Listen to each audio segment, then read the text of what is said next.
saluto all'ospite della domenica, Sua Eccellenza Monsignor Renna, Arcivescovo di Catania. Grazie dell'invito. Grazie a lei per essere qui in questo Natale. Che augurio fa a chi ci ascolta e a Catania in particolare? L'augurio di questi giorni è che dal Cristo nato a Betlemme impariamo la pace. È tutto il mondo che ha bisogno di imparare la pace, perché assistiamo alla terza guerra mondiale a pezzi, come dice Papa Francesco, forse con una certa indifferenza. Però ci siamo svegliati per questa guerra alle porte dell'Europa e ci rendiamo conto che non siamo sufficientemente abituati a costruire la pace.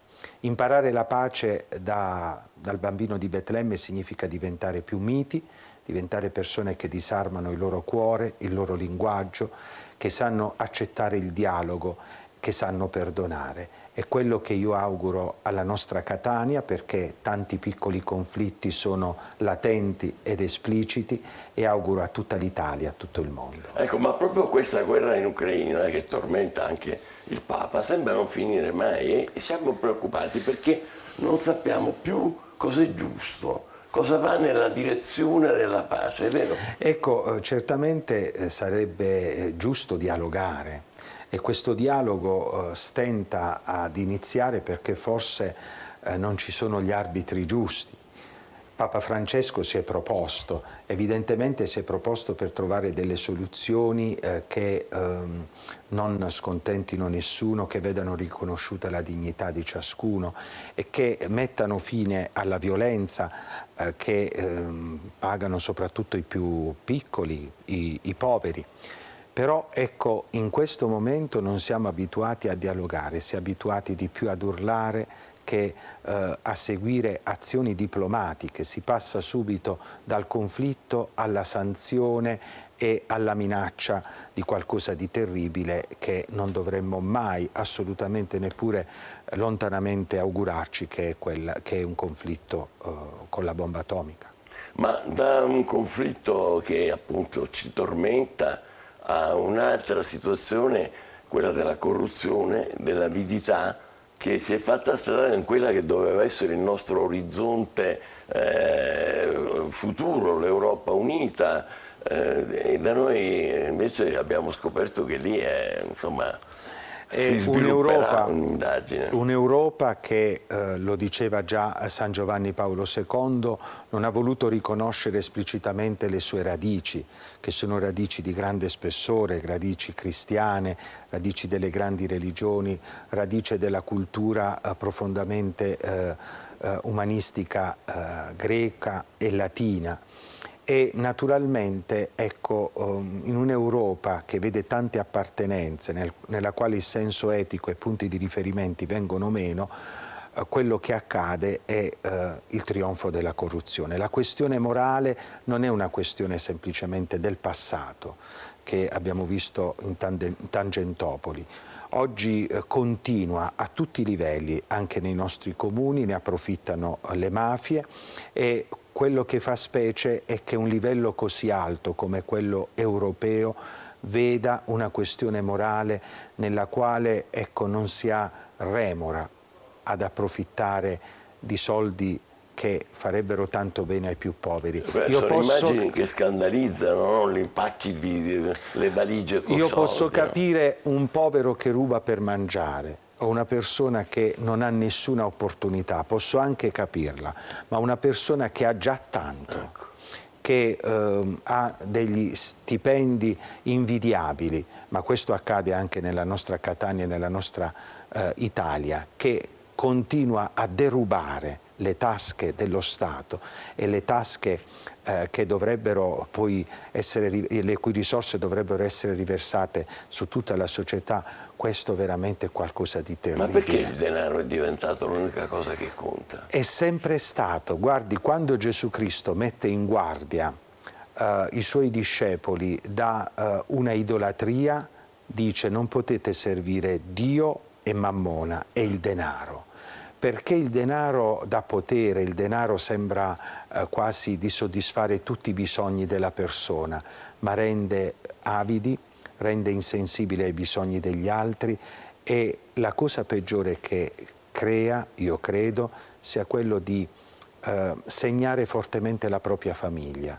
Io penso ai figli, ai nipoti, ai congiunti di persone che si corrompono.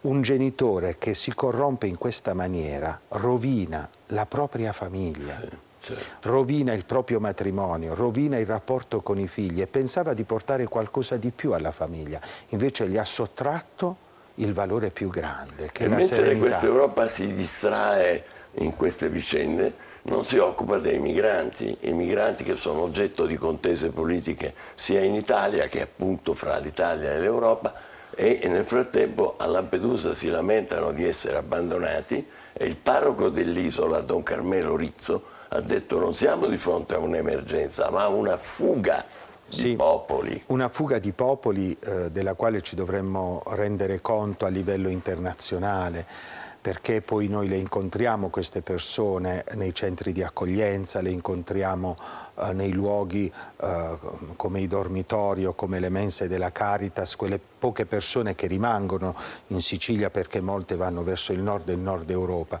C'è una crisi mondiale che è quella, ripeto, della guerra fatta a pezzi e della mancanza di libertà religiosa in alcuni paesi, che è qualcosa di terribile. E allora l'Europa cosa fa? L'Europa pensa semplicemente in questo momento a se stessa e fa specie che non ci siano idee, lo sto ripetendo spesso, è finito il tempo delle ideologie, forse possiamo tirare un sospiro di sollievo perché in molti paesi hanno lasciato una scia di sangue, però sono finite anche le idee. E delle esponenti di partiti, movimenti che dovrebbero rifarsi ad una visione nella quale il povero, i diritti sono messi al centro, ecco, stanno dimenticando la loro vocazione, la vocazione di rappresentare la visione di un mondo nuovo, di un mondo che forse ci poteva sembrare utopistico, ma in parte si è realizzato perché qualcuno nel passato ci ha creduto e non si è lasciato invischiare da certe questioni. I nostri padri costituenti sono stati uomini che hanno lavorato e poi sono andati avanti dignitosamente. Molti di loro sono morti, ecco, non dico in povertà, ma in una situazione normale. Sì.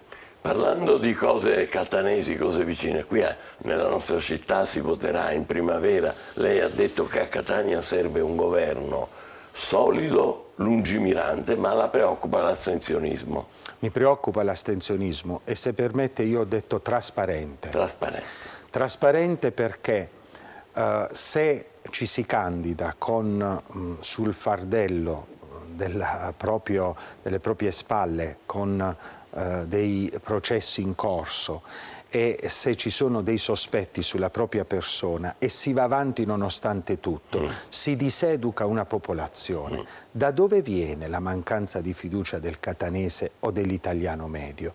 Dal fatto che, nonostante, ecco, tanti fallimenti, ci si continua a riproporre senza fare spazio ai più giovani. Ecco. O se si vogliono dei giovani, magari li si vuole tenere un po' come delle marionette che devono obbedire a determinati aspetti. È il momento in cui bisogna cambiare. Ecco. Trasparenza, solidità e lungimiranza, perché Catania è una città stupenda.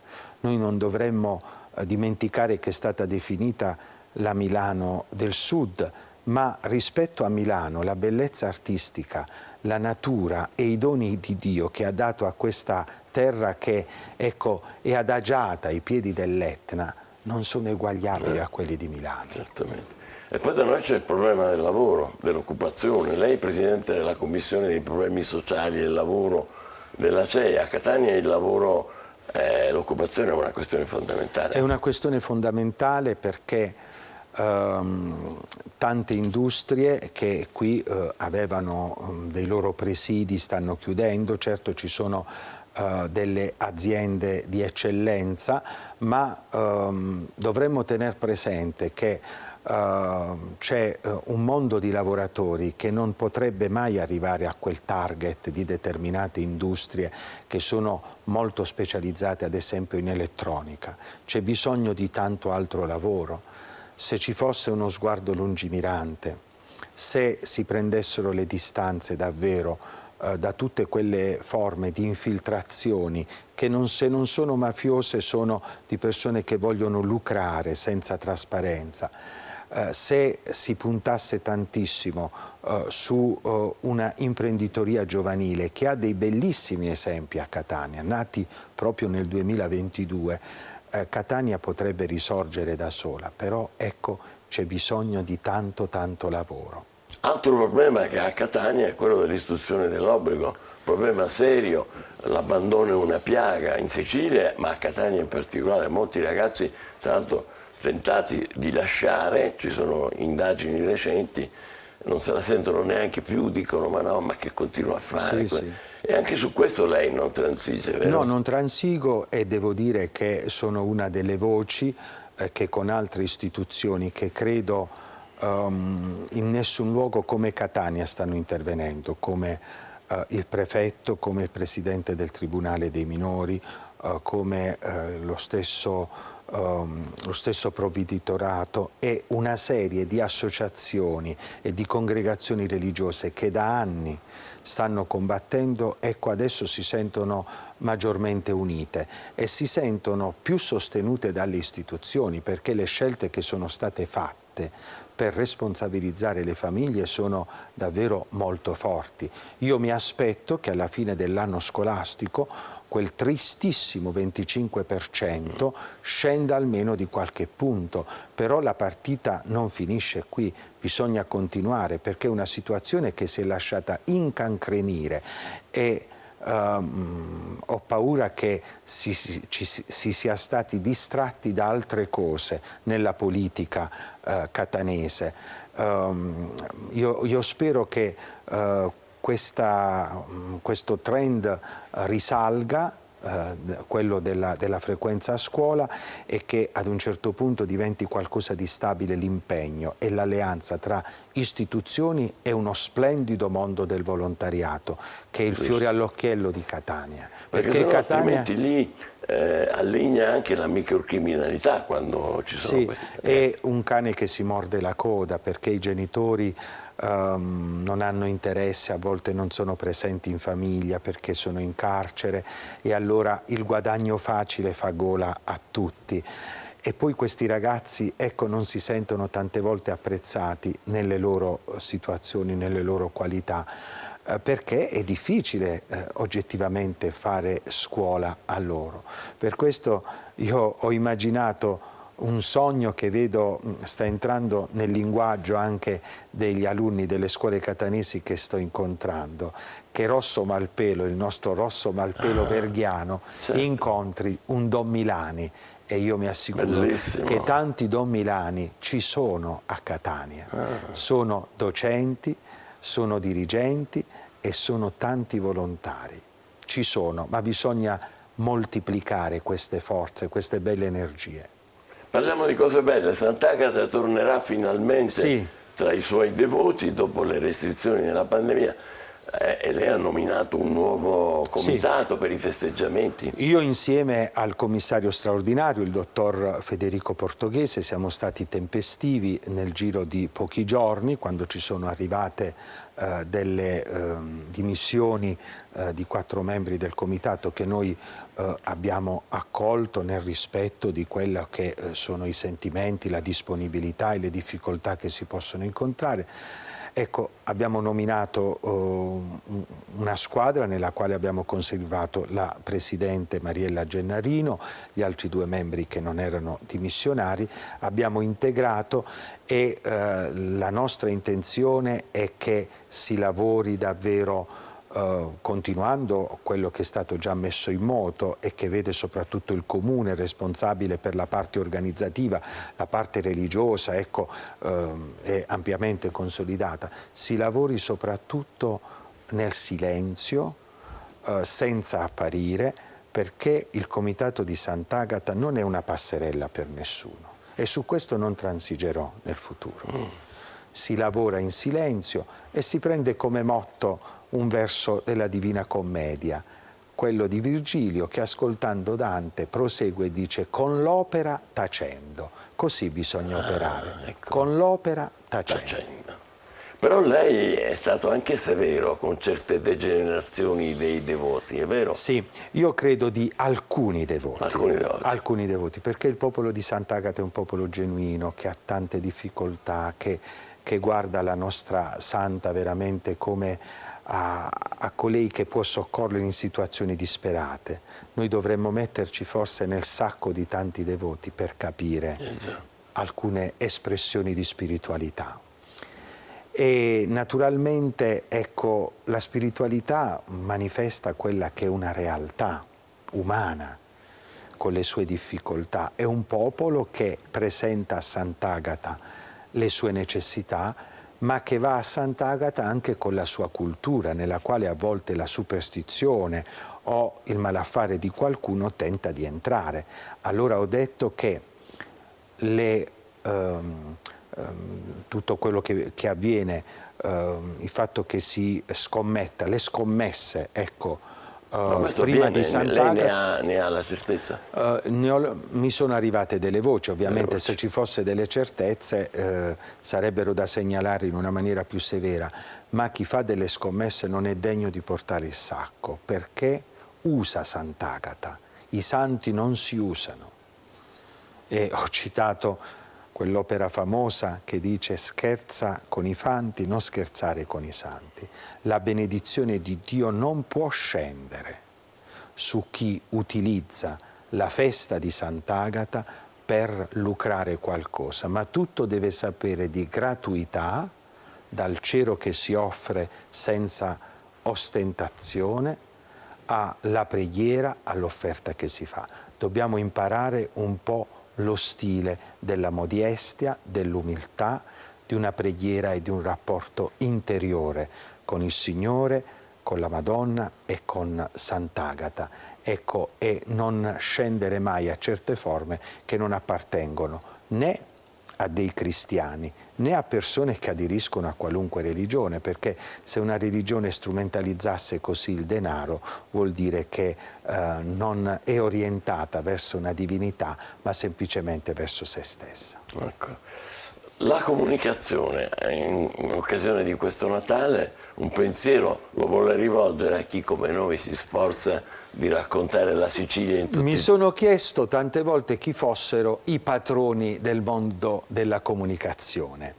E ovviamente il patrono dei giornalisti è San Francesco di Sales, perché lui in una Ginevra nella quale c'erano molti calvinisti non poteva predicare alle masse, per cui ecco, inviava dei piccoli fogli nei quali scriveva un messaggio e è stato proclamato patrono dei giornalisti. Ma i santi patroni del mondo della comunicazione sono gli angeli. Gli angeli. Angelos, messaggero. E gli angeli possiamo dire che popolano il mistero del Natale, dei Vangeli dell'infanzia, l'annuncio ai pastori, una comunicazione che arrivi a tutti, perché i pastori sono in periferia. Certo. E allora un bravo giornalista sa parlare a tutti, sa arrivare persino nelle campagne di Betlemme. Una comunicazione che metta in evidenza le povertà, che metta in evidenza, ci sono tanti giornali che eludono totalmente quello che accade in alcuni paesi del mondo, ed è logico che poi noi non comprendiamo perché un afghano sbarca qui, perché un uomo del Sud Sudan, perché sui giornali non se ne parla mai. Invece gli angeli annunciano e dicono: andate a vedere un bambino deposto in una mangiatoia, cioè in una situazione di grande precarietà. Dobbiamo spiegarle queste cose, sì, è vero? Certo. E terza cosa, ecco, c'è sempre un annuncio di speranza, perché il bene c'è, bisogna farlo emergere. E gli angeli, quando accompagnano, possiamo dire, indicano la strada di Betlemme ai pastori, concludono con gloria a Dio nell'alto dei cieli e pace agli uomini amati dal Signore. E quindi questo annuncio che tutti gli uomini veramente sono amati dal Signore. L'espressione è più precisa rispetto al testo greco di Uomini di buona volontà, che era una traduzione della Vulgata. No, era una traduzione anche autorevole di San Girolamo della Vulgata, però ecco, è dei primi secoli. Oggi si traduce direttamente non dal latino, ma come è giusto dal testo greco, che dice uomini amati dal Signore, e non semplicemente di buona volontà, perché ci sembrerebbe strano che il Signore volesse una cosa di questo genere. Escluderemmo che le persone di cattiva volontà, ma anche quelle sono amate da Dio. Parliamo di feste. Ha sentito il Papa in questi giorni? L'ha visto? No, perché sono qui a Catania e lo vedrò certamente all'assemblea generale della CEI a maggio, ma leggo costantemente i suoi messaggi. Il messaggio per la giornata della pace è per me un appuntamento spirituale e anche di approfondimento del pensiero del Papa di ogni anno, e quest'anno il messaggio della pace ci invita a guardare al periodo del Covid, dal quale abbiamo imparato a salvarci insieme. E a tal proposito il 5 gennaio ci sarà la Marcia della Pace diocesana con un momento di preghiera da Piazza Stesicoro alla cattedrale. Che bello, 5 gennaio. La vigilia dell'Epifania vorrei che diventasse un appuntamento, perché la giornata mondiale della pace è il 1° gennaio. Ecco, quel giorno magari non siamo tutti a Catania, certo. È l'occasione per meditare sulla pace, per cogliere la profondità di questo messaggio che viene dato ogni anno dai pontefici, e per pregare per la pace, come si è fatto il 21 dicembre nella chiesa di San Nicola. Io sono pugliese, a me molto cara, proprio perché è una chiesa nella quale tutto il mondo ortodosso, quindi russi e ucraini, vanno insieme a pregare. Bellissimo, bellissimo. 5 gennaio, ce lo ricorderemo. Ultima cosa, riuscirà a tornare a fare un salto in Puglia? Certamente, vado a trovare i miei cari, vado a pregare sulla tomba dei miei genitori, sto con un po' di miei parenti, un po' di amici, però ahimè troppi pochi giorni, perché Catania è una sposa del Signore molto esigente. Ah, è così, eh? Questo è molto bello. Grazie Monsignore, è stato molto bello stare con lei. Grazie, e tanti un Santo auguri, Natale buon Natale a tutti.